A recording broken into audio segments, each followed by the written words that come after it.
Hi friends, இன்றைக்கி Pandian store பார்ப்போமா? பார்க்குறதுக்கு முன்னாடி என்னை சப்ஸ்கிரைப் பண்ணாதவங்க சப்ஸ்கிரைப் பண்ணி வச்சுக்கோங்க. டெய்லி உங்களுக்கு இந்த நாடகம் வந்துடும். இப்போ என்ன நடக்குது பார்த்திங்கன்னா, நம்ம ஜீவா செந்திலுக்கு மீனா ஒரு மெசேஜ் அனுப்பியிருப்பாங்க. அவர் பார்க்கவே இல்லை. பார்க்காமலே அவங்க அப்பாட்ட கத்திருப்பார் அவரும் கதிரும். இப்போ அதை எடுத்து காமிச்சிட்டு கொஞ்ச நேரம் கழித்து அவங்க மாமா வர்றாரு. மாமா எப்படி நீங்கள் எங்கள் மாமாவை அக்கா வீட்டுக்காரை எவ்வளோ தூரம் நீங்கள் சத்தம் போட முடியுமோ அவ்வளோ தூரம் சத்தம் போட்டிருக்கீங்க, எதுக்காண்டி சத்தம் போட்டிங்க, அவருக்கு என்ன ஆள் இல்லையா பேர் இல்லையா அப்படின்னு சொல்லி கேட்டு அவர் என்னென்னமோ ஒரு கேள்வி பதிலெல்லாம் வைக்கிறாரு. அதெல்லாருமே கேட்டுக்கிட்டே வச்சுக்கிட்டே இருக்காங்க.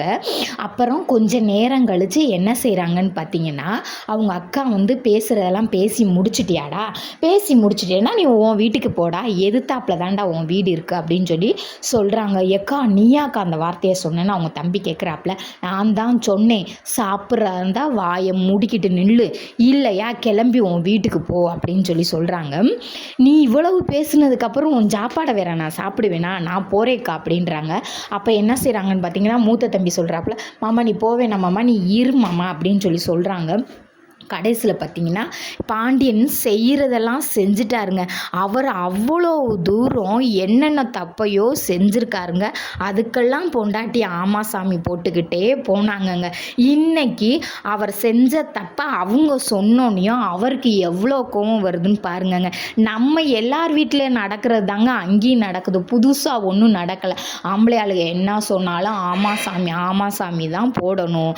அதுக்கு மேலே நம்ம எதிர்த்து ஏதாவது கேட்டுட்டோம்னா நமக்கு ஆப்பு வைக்கிற மாதிரி ஒன்று செய்வாங்க. அங்கே வச்சாருங்க ஒரு ஆப்பு. நீ 2 லட்சம் 10 லட்சம் வாங்கினியா, நீ 10 லட்சம் வாங்கினியா, செந்தில் 10 லட்சமும் கதிர் 10 லட்சமும் வாங்கினதை 2 மாதத்தில் என் கையில் காசை வைக்கணும், இல்லையா நான் என்ன செய்வேன்னு தெரியாது அப்படின்னு சொல்கிறாப்புல. சொல்லிட்டு என்ன செய்கிறாப்புலன்னு பார்த்தீங்கன்னா, கதிர் சொல்லிடுறாப்புல நான் தந்துடுறேன். செந்தில் மட்டும் யோசிச்சுக்கிட்டே நிற்கிறாருங்க. திரும்பி எப்படி லஞ்சம் வாங்கலான்னு நினைக்க போகிறாருங்க.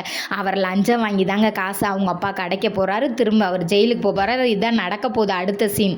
இப்போ என்ன நடக்குதுன்னு பார்த்தீங்கன்னா, சாப்பாடு வாங்கிட்டு அவருக்கு ஃபேவரமாக நம்ம வீட்டில் என்ன செய்வோம், நம்மளுக்கு பக்கத்தில் நம்ம பிள்ளைங்க எந்த பிள்ளை இருக்கோ அந்த பிள்ளைக்கு சாப்பாடு போடுவோம். அதே மாதிரி அவர் பரோட்டா வாங்கிட்டு நம்ம இவருக்கும் அவர் வாப்பா தட்டு எடுத்துட்டு வா அப்படின்னு சொல்கிறாரு. அப்புறம் பார்த்திங்கன்னா செந்தில் அவரையும் வர சொல்லி 2 பேருமா சாப்பிட்றாங்க. சாப்பிட்றதோட கதையை முடிச்சிட்டாங்க. எல்லாரும் பார்த்துக்கிட்டு இருக்காங்கங்க.